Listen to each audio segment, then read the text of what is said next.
Hello and welcome back to our speaking course. In the previous lesson, we focused on academic self-introduction.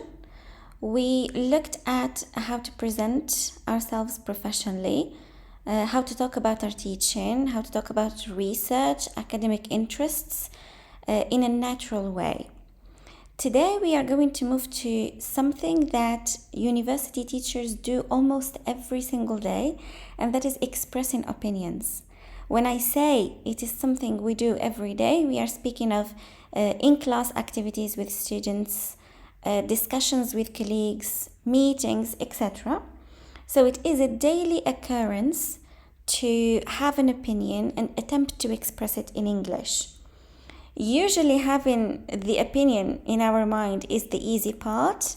Explaining it clearly in the foreign language is the challenging part. This is exactly what this lesson is going to help you with.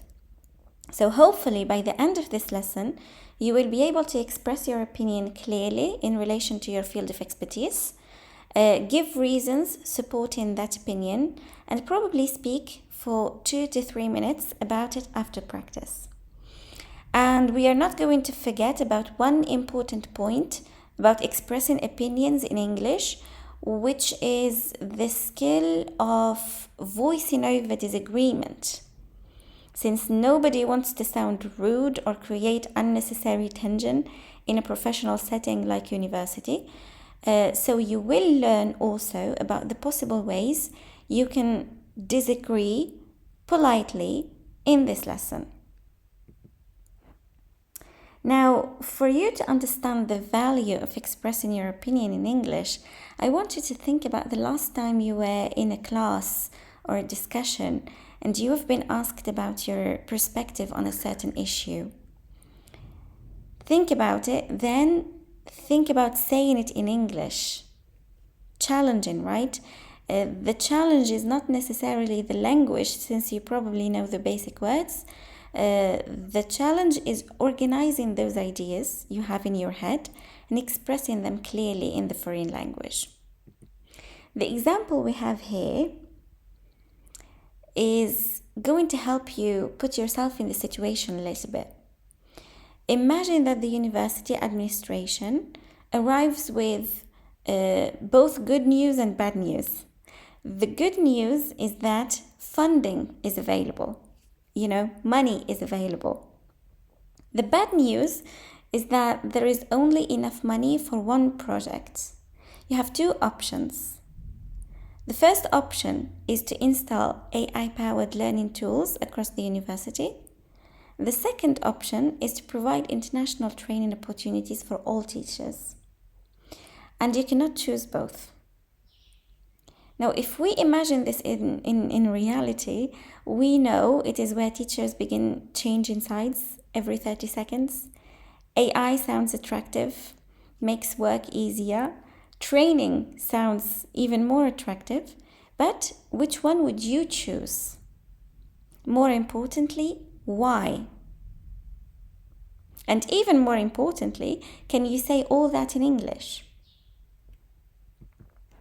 This is where the concept of self-expression becomes important, because you cannot stay aside while people who can talk make decisions in your silence. Here's what you can do. First, the first step is that you clearly state your opinion. For example, you say, I prefer teachers' training, or in my opinion, teachers' training is better. Second, you explain the reason behind your choice. And if possible, you support your point with an example. For example, I believe international training is more important. One reason is that teachers can learn new teaching methods, including the use of AI. And then you strengthen your point with an example. You can say, for instance, international workshops expose teachers to innovative educational practices. Notice here that the vocabulary I used is not necessarily complicated, but the idea is convincing because I am organized in saying it. To give you another clear example, I will play this video here just to show how we can speak about our opinion using the simplest words or vocabulary. As you watch the video, I want you to pay attention to the opinion. What makes this guy's opinion here convincing? Is it the confidence? Is it the vocabulary? Or is it the clear organization of ideas? Did you hear that in Italy, they're making vaccinations mandatory for all children? Yes, I saw it on the news this morning. What do you think about it? In my opinion, it's the best thing to do because it is in everybody's best interests. I wish the government would make it a legal requirement, but that's just the world we're living in. How about you? While I would agree that it is generally seen as a good thing for kids to be vaccinated, I feel that it is up to the parents of each child to decide whether or not their kid will be vaccinated. I, for one, think that this is a case of the government overstepping its authority. That may be true, but I think the most important thing to consider is the long-term health of the kids. It's pretty much universally acknowledged that vaccines help you stay healthier and protect you from preventable illnesses. Something you need to consider is personal choice. You may say that everyone acknowledges it, but there are actually a lot of parents who do not want anything to do with vaccines because they believe they can lead to their kids developing learning difficulties later on. We must also consider different religious beliefs. Some religions prohibit vaccinations for one reason or another. You raise good points, and I certainly respect the beliefs of people who don't agree. However, I think that even though this is a decision which may make a few people angry at first, it provides benefits for the greater number of people. I would argue that a larger number of people would benefit from this decision than wouldn't. Overall, I think it's a good decision in the long run. Well, I guess we'll just have to agree to disagree. If you could notice from the video, there are some clear expressions used by those speakers here to express their opinion and to express disagreement. What I'm trying to say is that fortunately, English provides us with many useful expressions that make the task of expressing your opinion easier.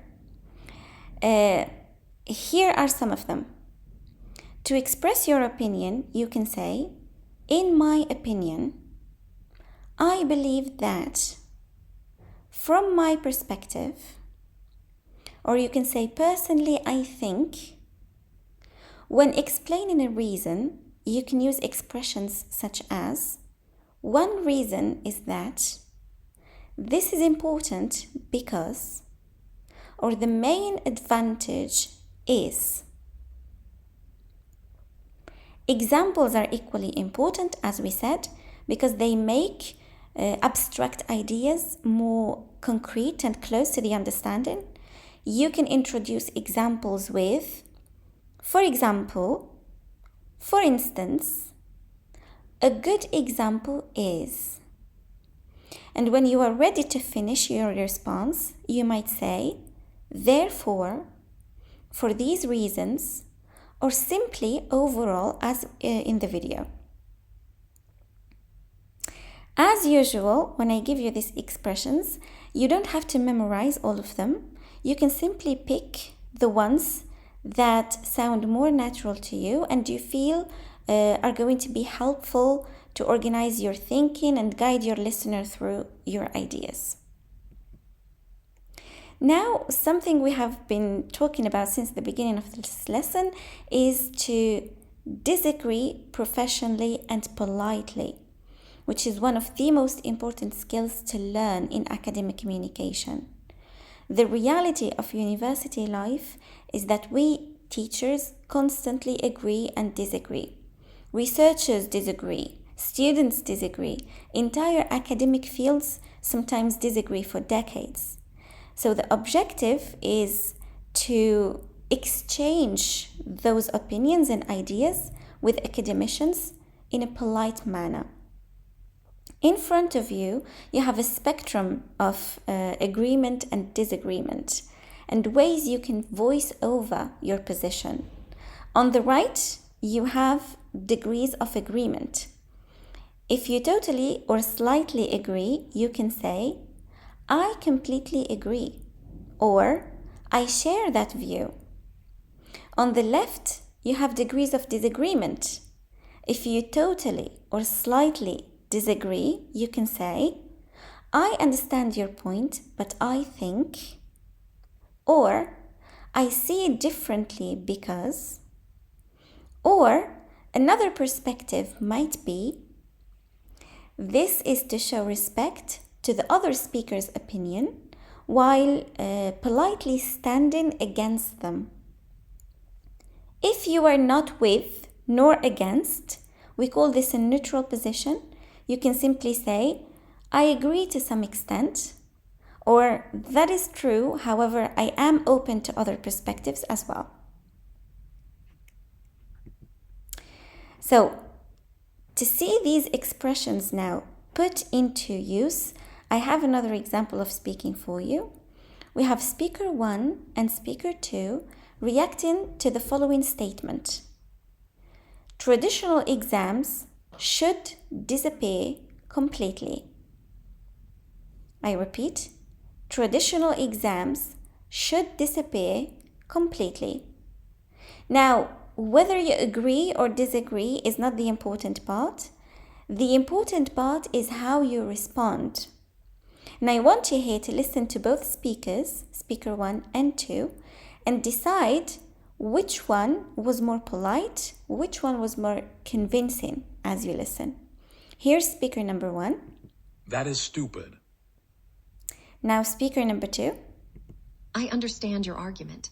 However, traditional exams still provide useful evidence of student learning.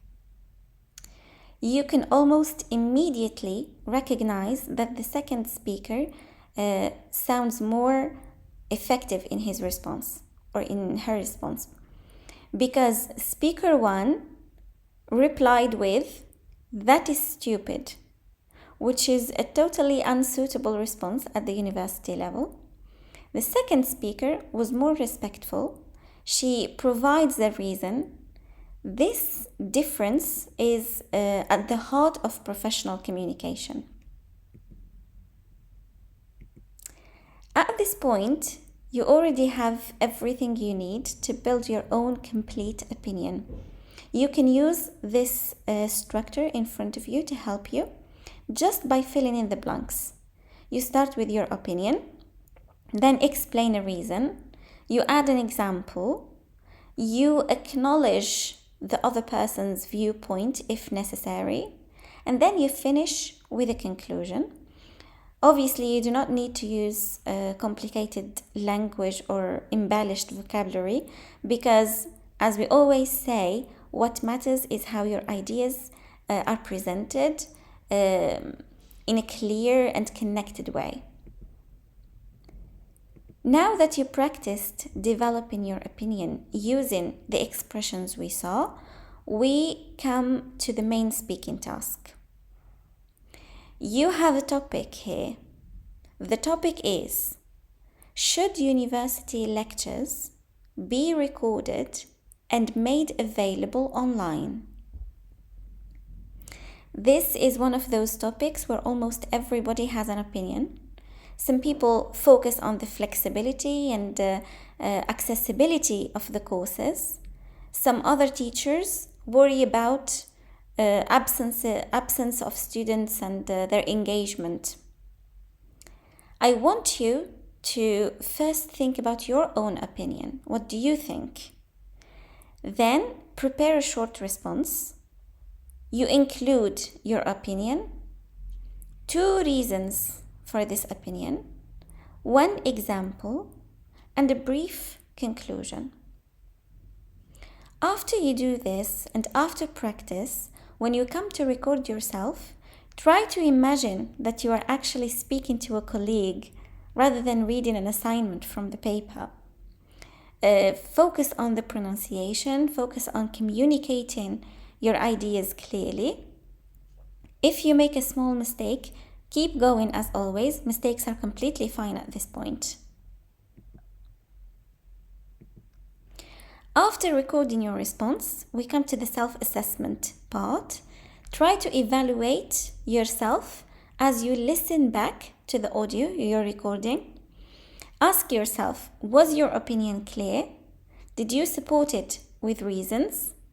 And were you able to speak for 2 to 3 minutes without losing the main idea halfway through?